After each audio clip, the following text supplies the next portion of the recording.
আসসালামু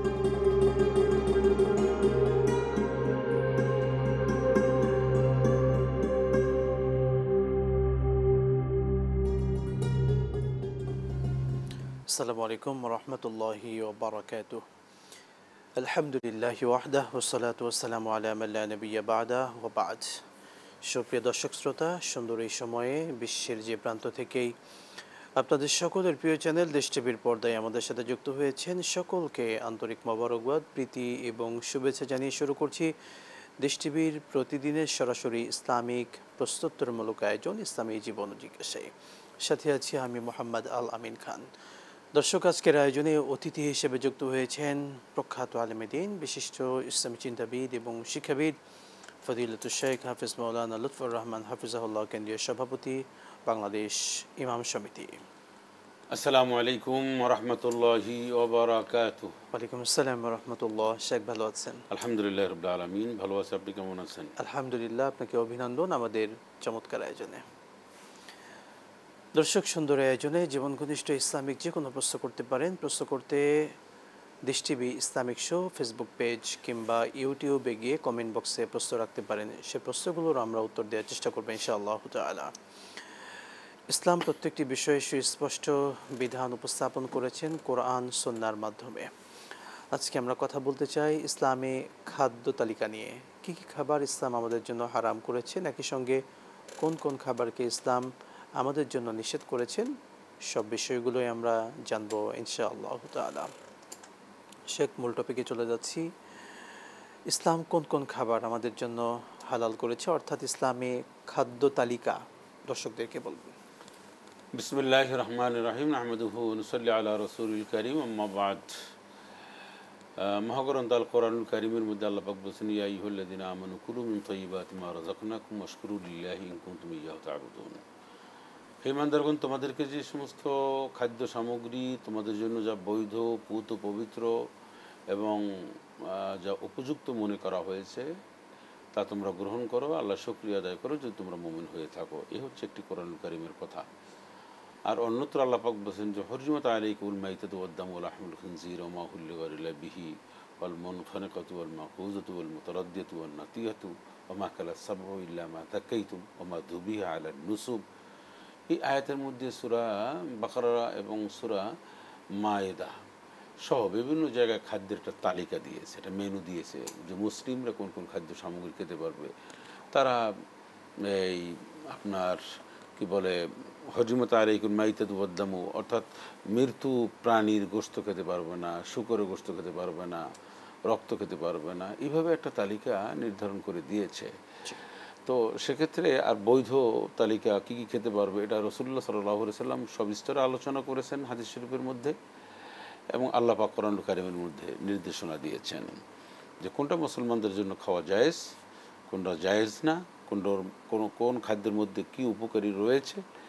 এটা আল্লাহ রাব্বুল আলামিন বিভিন্ন জায়গায় বলেছেন। দুধের মধ্যে উপকারিতা রয়েছে, নহরের মধ্যে মধুর মধ্যে উপকারিতা রয়েছে।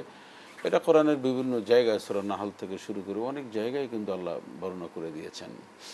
কিন্তু নিষিদ্ধ জিনিসের প্রতি মানুষের একটু আকৃষ্ট বেশি থাকে। আমরা সম্প্রতি সময় দেখতে পাচ্ছি সৌদি আরব সহ আরব কান্ট্রিগুলোতে সান্ডা কফিলদের খুবই প্রিয় একটি খাবার।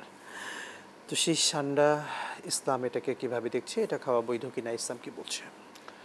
আচ্ছা, আমি সান্ডা নিয়ে তো আমরা বলবো কথা। সান্ডা হচ্ছে আপনার এমন একটা প্রাণী যেটা সাদৃশ্য হচ্ছে গুই সাপের মতন আমাদের দেশে বলে, এটাকে আরবিতে বেদ্য বলা হয়। সৌদি আরবের শায়েখরা বা সৌদি আরবের খাবারটা, আরব দেশে এই খাবারটার প্রচলন রয়েছে। প্রচলনটা শুধুমাত্র তাদের নিজস্ব বানানো বা নিজস্ব কোনো মত না, এটি হাদিস শরীফের মধ্যে রয়েছে। কোরআনুল কারীমের মধ্যে এই খাবারটাকে নিষিদ্ধ ঘোষণা করা হয়নি, আমরা দেখতে পাই। তো এখন এই সান্ডা, এই যে বেদ, এটা আর গুই সাপ দুইটার মধ্যে পার্থক্য রয়েছে। আমরা সান্ডা এবং গুই সাপ এক করে ফেলি। গুই সাপের খাদ্য সামগ্রী আলাদা, তার গঠনটাও কিছুটা আলাদা, এবং তার ঠোঁটের মধ্যে, মুখের মধ্যে যে লালা রয়েছে সেটা বিষাক্ত, এবং তার ধরন, তার খাদ্য সামগ্রী সব কিছু আলাদা। আর সান্ডা যেটা, সেটা এমন একটা প্রাণী যেটা রাসূলুল্লাহ সাল্লাল্লাহু আলাইহি ওয়াসাল্লাম নিজে খাননি, কিন্তু নিষেধও করেনি। মুসলিম শরীফের একটা হাদিসের মধ্যে রয়েছে রাসূলুল্লাহ সাল্লাল্লাহু আলাইহি ওয়াসাল্লাম উম্মুল মুমিনিন হযরত মাইমুনা রাদিয়াল্লাহু তাআলা আনহা ওনার বাড়িতে উনি গিয়েছিলেন, মেহমানদারি করালেন, আপ্যায়ন করলেন, কিছু খাবার উপস্থাপন করলেন। এই খাবারটা সান্ডা মানে এক ধরনের বিরিয়ানিতেও ব্যবহার করা হয়, এটা খুব খ্যাত। তো প্রচুর তেল জাতীয় খাবার। তেল জাতীয় খাবার। তখন হযরত মাইমুনার সাথে যে সমস্ত নারীরা ছিলেন বললেন যে উম্মুল মুমিনিন আপনি রাসূলকে বলেন আপনার সামনে কি খাবার উপস্থাপন করা হয়েছে। খাবারটা একটু আনকমন বা নূতন ছিল বা একটু সন্দেহ ছিল যে এটা খাওয়া যাবে কিনা। নবীজিকে বলা হলো, নবীজি সাল্লাল্লাহু আলাইহি ওয়াসাল্লাম তিনি বললেন যে আমার এলাকায় এই খাবারটা আসলে প্রচলন না, এইটার ব্যাপারে এটা আমরা খেতে অভ্যস্ত না। সাথে কিন্তু একজন প্রখ্যাত সাহাবী ছিলেন হযরতে খালিদ বিন ওয়ালিদ রাদিয়াল্লাহু তাআলা আনহু। তিনি খাবারে অভ্যস্ত ছিলেন, তিনি খেতেন, জানতেন। তিনি ওই খাবারটা খেলেন, নবী তাকে নিষেধ করলেন না। এই হাদিসটাকে কেন্দ্র করে ইমাম মালিক রহমতুল্লাহ আলী, ইমাম আহমদ ইবনে হাম্বল রহমতুল্লাহ আলী, ইমাম শাফি রহমতুল্লাহ আলী ওনারা বলছেন জায়েজ। ইমাম আবু হানিফা রহমতুল্লাহ আলী বলছেন যে রাসূল সাল্লাল্লাহু আলাইহি ওয়াসাল্লাম এটা অপছন্দ করেছেন বটে, এটা রুচিতে কুলায়নি বা এটা তিনি অ্যাভয়েড করেছেন বিধায় আমরা এটা করলাম, এই হচ্ছে। কিন্তু প্রশ্ন হচ্ছে আপনাকে আমি যেটা বলতে চাই সেটা হচ্ছে হঠাৎ করে সান্ডার এই আবির্ভাব কেন হলো, এটা কেন ভাইরাল একটা টপিক। আমি একটা কথা আপনাকে বলতে চাই দর্শকদেরকে, যে কোনো মানুষের আকার আকৃতি তার অবয়বকে কেন্দ্র করে কোনো তুচ্ছ তাচ্ছিল্য বা তাকে কোনো উপনামে ডাকা, এটা কোরআন কারীমের সূরা হুজরাতের 11 নম্বর আয়াতের মধ্যে পরিষ্কার করে বলা হয়েছে যে ওয়ালা তালমিজু আনফুসাকুম ওয়ালা তালমিজু আনফুসাকুম ওয়ালা তানাবাজু বিল কব, হ্যাঁ বিসাল ইসমুল ফুসুক বাদাল ঈমান। এই আয়াতের মধ্যে কিন্তু পরিষ্কার বলা হয়েছে। এখন কোনো মানুষকে যে এই সান্ডার সাথে তুলনা করা, তাকে তুচ্ছ তাচ্ছিল্য করা বা তাকে সেই নামে ডাকা, এটা কিন্তু একটা ইসলামে অপছন্দনীয় জিনিস। এটা আমরা স্পষ্ট করে বলি, যুগ যুগ ধরে মানুষকে আমরা এটা বোঝানোর পরেও যদি কেউ আমাদেরকে ভালো না বাসে, আমাদেরকে যদি কেউ বলে যে আমরা ভালো না, তাহলে এটা হবে দুঃখজনক। কিন্তু আমরা বিনয়ের সাথে বলতে চাই, কোনো মানুষ যদি কোনো অপরাধ করে, কোনো মানুষের যদি চেহারা আকৃতি বা কোনো সাথে কিছু মিল থাকে, তো সেটা তাকে সেভাবে তুলনা করে ডাকাটা এটা সমুচীন না, এটা মানুষকে কষ্ট দেওয়া ঠিক না। এখান থেকে আমাদের সাবধান হওয়া উচিত, কারণ আল্লাহ পাক অবয়ব বানিয়েছেন, তিনি বানিয়েছেন, এবং আমাকেও তো একটা প্রাণীর সাথে তুলনা করা এটা মোটেই সমুচীন নয়। এই উদাত্ত আহ্বান মানুষের সাথে। তাহলে মোট কথা আমরা বলতে পারি সান্ডা বা যেটাকে আরবিতে দব কিন্তু বলা হয়েছে, তো এই দব কিংবা সান্ডা এটি যাদের রুচিতে কোলাই, অর্থাৎ যারা খেয়ে অভ্যস্ত তাদের জন্য এটা খেতে পারেন, কিন্তু যাদের রুচিতে কোলাই না, অর্থাৎ রুচিতে যাদের মানানসই না তারা খাবে না, এটাই হচ্ছে স্বাভাবিক। যেমন আমাকে এটা যদি আপনি যত বলেন তা আমি মানে কোনো কিছুর বিনিময়ে এটা আমি খাবো না, এটাই হচ্ছে স্বাভাবিক আমার একটা রুচি। আপনার হয়তো বা রুচি এরকম, হ্যাঁ এটাই। শুকরান জাযাকাল্লাহ শেখ। আমরা সাম্প্রতিক সময়ে আমাদের অনেক নারীরা দাবি করছে এবং এই স্লোগান তারা কাঁপিয়ে তুলছে, দেহ আমার সিদ্ধান্ত আমার। দেশ টিভির এই সুন্দর আয়োজনে আপনি দর্শকদেরকে জানাবেন, দেহ আমার সিদ্ধান্ত আমার, এই কথা ইসলাম সম্মত কিনা, কোরআন সম্মত কিনা? ধন্যবাদ আপনাকে। দেখুন, দেহ আমার সিদ্ধান্ত আমার এই কথাটি একটা সুন্দর মানুষ এবং সে নারী সমাজ হোক, যার মধ্যে ন্যূনতম মানবতাবোধ রয়েছে, ন্যূনতম চরিত্র রয়েছে, ন্যূনতম একটা মানুষের একটা চিন্তা চেতনা মানুষের ন্যায়, এমন মানুষ বলতে পারে না দেহ আমার, এ কথা ঠিক না। দেহ হচ্ছে আমি কি বানিয়েছি, আল্লাহ বানিয়েছেন। আল্লাহ কোরআনুল কারীমের অনেক জায়গায় সূরা মুমিন, সূরা হজ, সূরা আলিফ লাম মিম সাজদা থেকে শুরু করে বহু জায়গায় বলেছেন যে হুয়াল্লাযী খালাকাকুম মিন তুরাবিন সুম্মা মিন নুতফাতিন সুম্মা মিন আলাকাতিন। হ্যাঁ, এই আয়াতের মধ্যে সুম্মা নুখরিজুকুম তিফলান সুম্মা লিতাবলুগু আশুদ্দাকুম সুম্মা লিতাকুনু শুয়ুখা, এরকম একটু আকপিস করে অনেক আয়াতের মধ্যে আল্লাহ পাক বলেছেন আল্লাহ আমাদেরকে বানিয়েছেন। বানানোর ইতিহাস আল্লাহ কোরআনুল কারীমের বিভিন্ন জায়গায় তুলে ধরেছেন। এবং আল্লাহ রাব্বুল আলামিন বলেছেন আলাম নাজআলু আইনাইন ওয়া লিসানান ওয়া শাফাতাইন ওয়া হাদাইনাহুন নাজদাইন, আমি কি তোমার চক্ষু, তারপরে ঠোঁট, এগুলোকে আমি বানিয়ে নিই। ওয়া জাআলাকুম সামআ ওয়াল আবসার ওয়াল আফিদা, অন্তর, কান, চোখ, মুখকে আমি বানিয়ে নিই। লাকাদ খালাকনাল ইনসানা ফি আহসানি তাকওয়িম, সর্বোপরি আল্লাহ পাক বলেন আমি তোমাকে একটা সুন্দর অবয়ব দিয়েছি, আকার আকৃতি দিয়েছি, সুন্দর চমৎকার করে। অতএব এই দেহ আমার সিদ্ধান্ত আমার এটা হতে পারে না। দেহ যেমন আল্লাহর বানিয়েছেন আল্লাহ পাক, সিদ্ধান্ত আল্লাহর মোতাবেক চলতে হবে।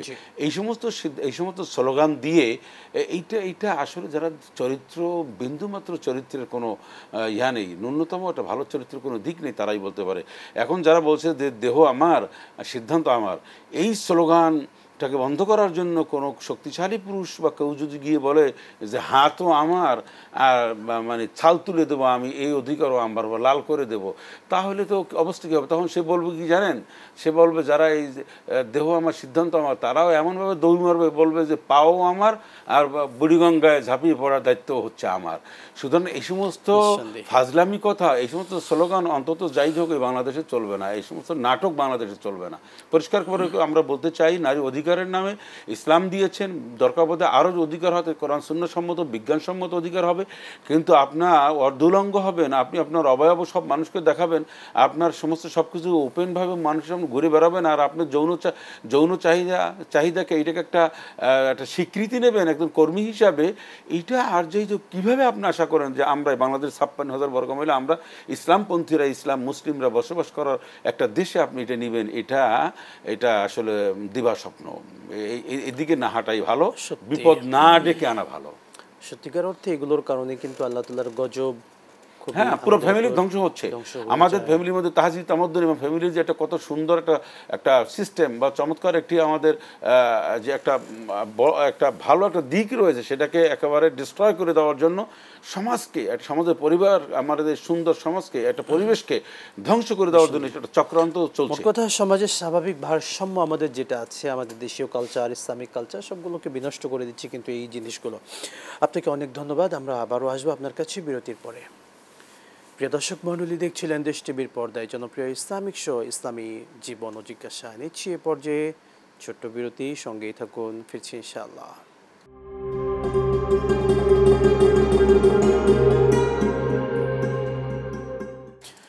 বিরতির পর আরও একবার স্বাগত জানাচ্ছি আপনাদের সকলের প্রিয় চ্যানেল দেশ টিভির পর্দায় জনপ্রিয় ইসলামিক শো ইসলামী জীবন ও জিজ্ঞাসায়। প্রিয় দর্শক মণ্ডলী, আমরা কথা বলছিলাম ইসলামে খাদ্য তালিকা নিয়ে। ইসলাম কোন কোন খাবারকে হালাল করেছেন, কোন কোন খাবারকে আমাদের জন্য হারাম করা হয়েছে, সেগুলো শুনছিলাম। শেখ, আমরা জানতে চাই ইসলামে কি কি খাবার আমাদের জন্য হালাল করা হয়েছে, এটার একটা মূলনীতি তো আছে। নিশ্চয়ই, ধন্যবাদ আপনাকে। ইসলাম রসুল আকরাম সাল্লাল্লাহু আলাইহি সাল্লাম যা খেয়েছেন মানব তার উম্মতের জন্য সেটা জায়েজ। আমরা নর্মাল যে সমস্ত খাবার খাই, এই যে আমরা যেমন গোশতের দিক থেকে বলি, গরু, ছাগল, মুরগি, ভেড়া, উট যেগুলি খাই, এগুলি আমাদের জন্য জায়েজ। আর যে কোনো মাছ জায়েজ, অর্থাৎ মাছ, সমুদ্রের মাছ মৃত হোক জীবিত হোক, এটা জায়েজ রয়েছে। এখন আমরা যা খাই জায়েজ যেগুলি সেগুলি খাচ্ছি, কিন্তু আমরা অনেক সময় নাজায়েজ বা হারাম খাদ্য সামগ্রী যেটা আমরা খাই, এইটা আসলে আমাদের জানলে আমরা সুবিধা হবে যে কোনটা কোনটা আমার জন্য জায়েজ না। কারণ কিছু মানুষ রয়েছে যে নাজায়েজ যেগুলি, হারাম যেগুলি, সেগুলি তারা খাওয়ার চেষ্টা করে। একটা জিনিস আমরা সবসময় জন্য মনে রাখবো যে জবহকৃত যে জীবগুলি রয়েছে, গরু হোক, মুরগি হোক, ছাগল হোক বা হাঁস হোক, যেটাই হোক, এটা কিন্তু বিসমিল্লাহ করে আল্লাহর নামে জবহ করা। ওমা লাকুম আল্লা তাকুলু মিম্মা লাম ইউযকার ইসমুল্লাহি আলাইহি, অর্থাৎ আল্লাহর নাম ব্যতি রেখে যা জবহ করা হয় সেগুলি নিষিদ্ধ, সেগুলি জায়েজ নাই। একজন মুসলমান যদি ভুলে যায় বিসমিল্লাহ করে বলতে, তাতে সমস্যা নেই, এটা বড় মাকরুর কথা বলেছে কিতাবে। কিন্তু কারণ মুসলমানদের মধ্যে আল্লাহ এবং আল্লাহ রসুল বিরাজমান, তার নীতি আদর্শ নৈতিকতা, সেজন্য ভুলে গিয়েছে বিসমিল্লাহ আকবার বলতে, এটা কোনো সমস্যা নেই।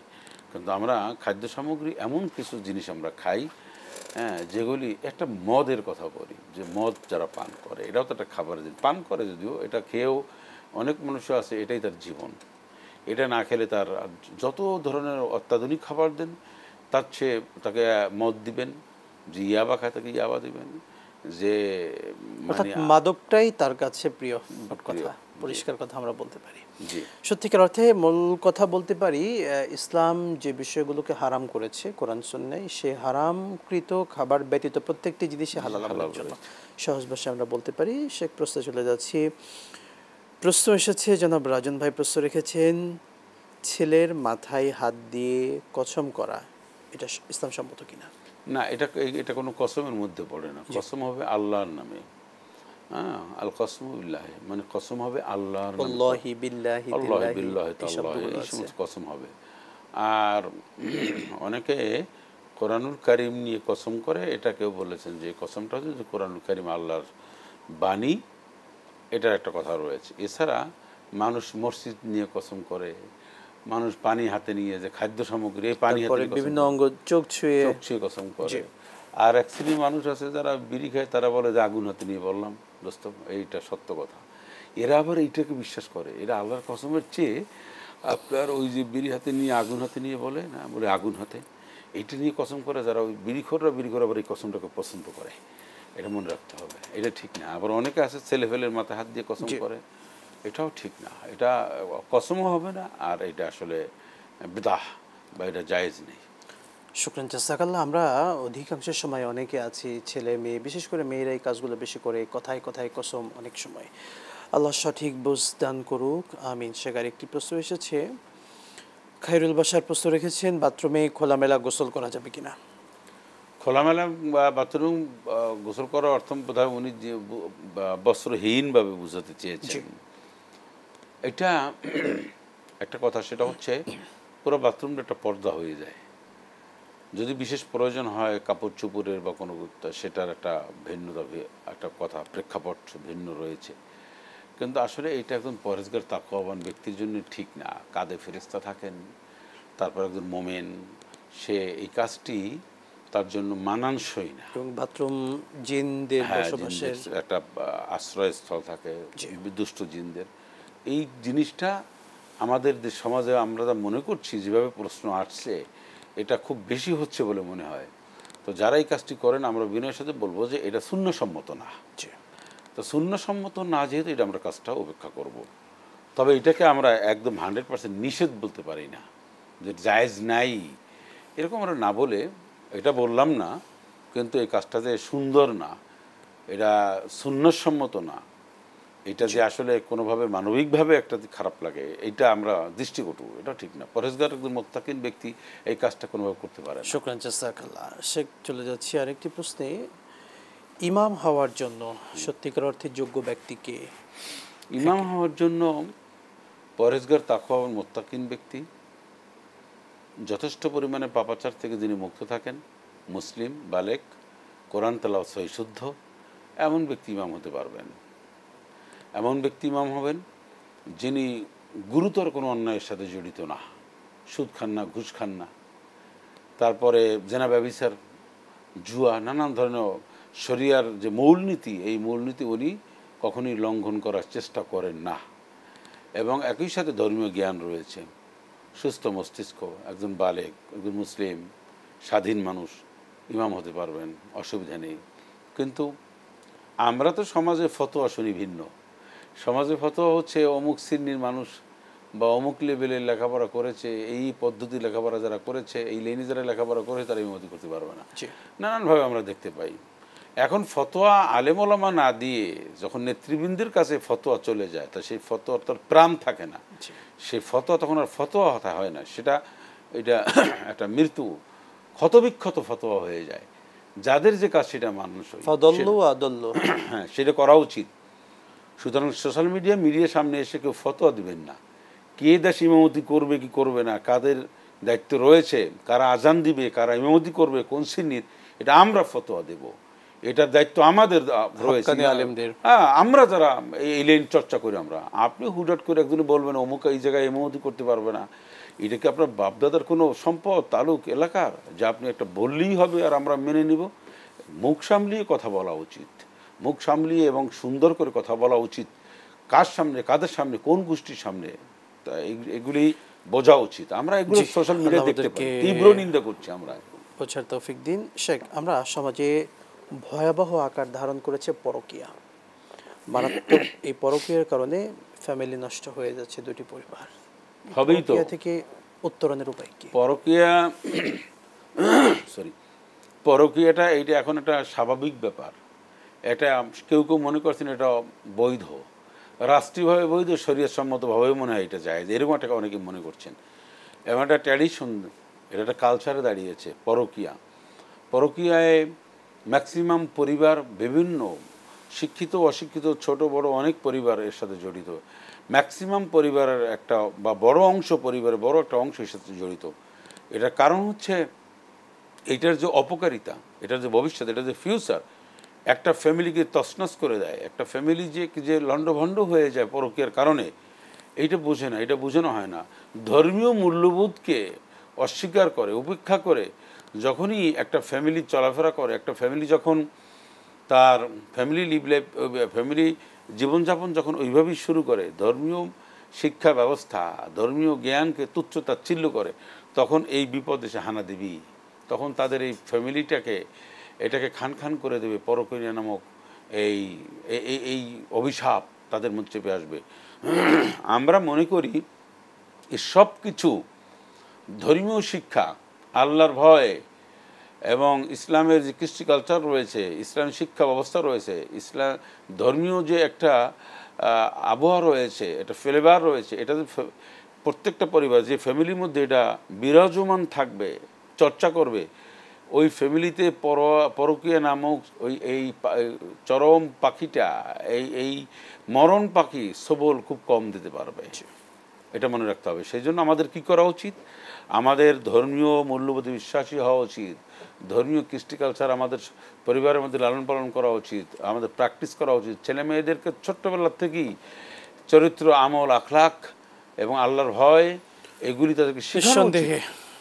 বিশেষ করে আমরা বলতে পারি বিয়ের পূর্বে অন্তত ছেলে এবং মেয়ে উভয়কে একটা ফ্যামিলি গাইডলাইন যেটা আছে ইসলামিক ওয়েতে, সেটি তাদেরকে জানা একান্ত জরুরি। আপনাকে অনেক ধন্যবাদ, খুবই গুরুত্বপূর্ণ সময়টুকু আমাদেরকে দিয়েছেন, আপনাকে শুকরান জাযাকাল্লাহ। ধন্যবাদ আপনাকে।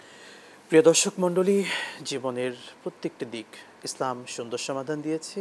আমরা এই প্রোগ্রাম থেকে দীর্ঘ কয়েক বছর থেকে আপনাদেরকে প্রত্যেক দিন এক একটি বিষয় নিয়ে কথা বলছি, সুস্পষ্ট করছি। যে কোনো বিষয় ইসলামিক জানতে চাইলে দেশ TV Islamic show Facebook page কিংবা ইউটিউবে গিয়ে কমেন্ট বক্সে প্রশ্ন করেন, সেই প্রশ্নগুলোর আমরা উত্তর নেব ইনশাআল্লাহ তাআলা। বিদায় নিচ্ছি আজকের মতো, সঙ্গেই থাকুন প্রিয় চ্যানেলের প্রিয় অনুষ্ঠানের।